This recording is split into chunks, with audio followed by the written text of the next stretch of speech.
Pemirsa, terima kasih Anda masih menyaksikan Apa Kabar Indonesia Siang. Penyidik Subdirektorat Renakta Polda Nusa Tenggara Barat telah menyerahkan berkas perkara dugaan pelecehan seksual dengan tersangka disabilitas IWAS alias Agus ke Kejaksaan Tinggi Nusa Tenggara Barat. Penyerahan berkas perkara ini merupakan proses akhir dari hasil konsultasi dan koordinasi tim penyidik polisi dengan tim jaksa untuk melengkapi berkas perkara tersangka.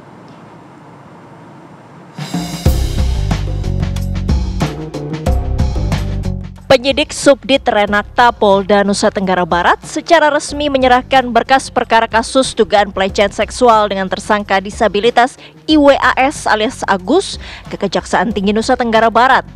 Penyerahan berkas ini merupakan penyerahan terakhir dari penyidik setelah melengkapi sejumlah petunjuk yang diberikan oleh jaksa penuntut umum.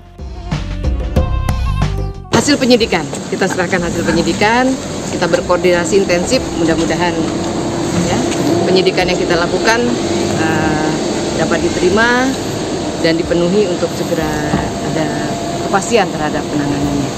Ibu, berarti setelah ini apa, Bu? Setelah ini status berkasnya apa? P21 atau apa nanti, Bu? Jaksa nanti ya, jaksa ya. Sebelumnya, Agus, penyandang disabilitas tersangka dugaan pelecehan seksual melakukan rekonstruksi atau reka ulang adegan dugaan pelecehan seksual pada 11 Desember 2024.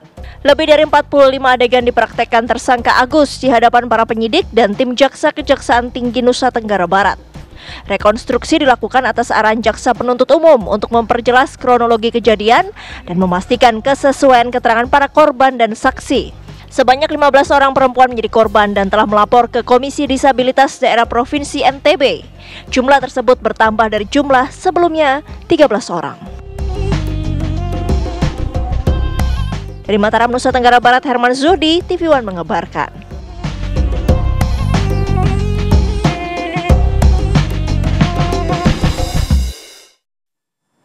Ya pemirsa, kasus dugaan pelecehan seksual yang melibatkan Agus difabel semakin menarik untuk diikuti karena korban semakin bertambah. Kita sudah bersama dengan Ade Latifah Fitri, pendamping korban. Selamat siang, Bu Ade.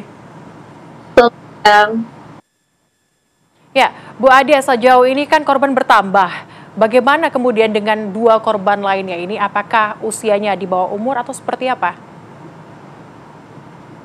Iya, jadi total korban yang berhasil kami identifikasi sejauh ini 17 orang, artinya ada 2 penambahan di mana 2 korban ini yang baru adalah korban dewasa, begitu. Jadi dua-duanya adalah korban dewasa, di mana satunya itu sebenarnya melapor langsung ke Polda NTB melalui posko layanan yang disediakan oleh Polda NTB seperti itu, dan satu korban lainnya menghubungi kami secara langsung begitu. Tapi pada akhirnya kedua korban ini mendapat pendampingan dari kami selaku tim pendamping.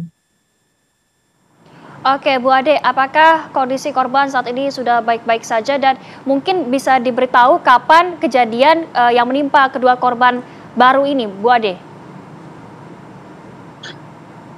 Keduanya ini terjadi di tahun 2024. Ada yang terjadi di bulan April, dan satunya lagi terjadi di bulan Mei 2024. Jadi selang 1 bulan seperti itu.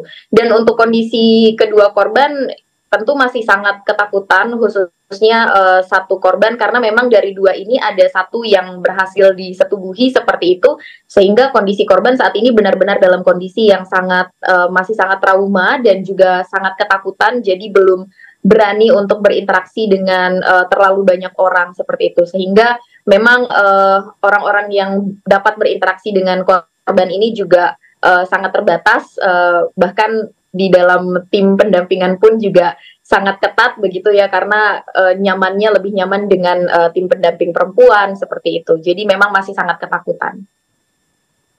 Oke, tapi Bu Ade, dari ke-17 korban tersebut apakah ada korban yang hamil begitu, dan bagaimana dengan kondisi para korban?